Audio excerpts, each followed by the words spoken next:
இந்த கடனால ரொம்ப தொல்லப்படுறேன், கடன் பிரச்சனை எனக்கு நெறைய இருக்கு அப்படிங்கிறவங்க எல்லாம் ஆகஸ்ட் 16 அன்னைக்கு தேய்பிறை அஷ்டமியோடு கூடிய கார்த்திகை நட்சத்திரத்துல முருகப்பெருமானுக்கு விரதம் இருந்து நீங்க வழிபாடு பண்ணுகிற போது தேய்பிறை அஷ்டமி விரதத்தையும் நாம் எடுத்துக்கொண்ட பலனும் நமக்கு கிடைக்கும். ஒரு ரெட்டிப்பு பலனாக அந்த நாளை நம்ம எடுத்துக்கலாம். அன்னைக்கு கால பைரவரையும் நாம வழிபாடு பண்ணலாம், முருகப்பெருமானையும் நாம வழிபாடு பண்ணலாம். ஆக அதுல 2 பலன் இருக்கு.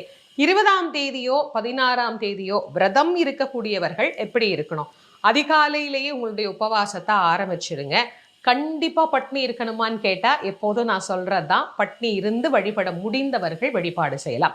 ஏதோ ஒரு முக்கியமான காரணம், எனக்கு கல்யாணம் ஆகியே தீரணும், நிறைய பிரச்சனையில என் கல்யாணம் ஓடிட்டு இருக்கு, குழந்தைக்காக பல ஆண்டுகள் நாங்க முயற்சி பண்ணிட்டு இருக்கிறோம், கண்டிப்பா அந்த விரதம் இருந்தா எனக்கு குழந்தை பிறக்கும்னு சொல்றாங்க. இந்த மாதிரி விரதம் இருப்பவர்கள் பட்டினியா இருக்கிறத கடைபிடிச்சா ரொம்ப ரொம்ப விசேஷம்.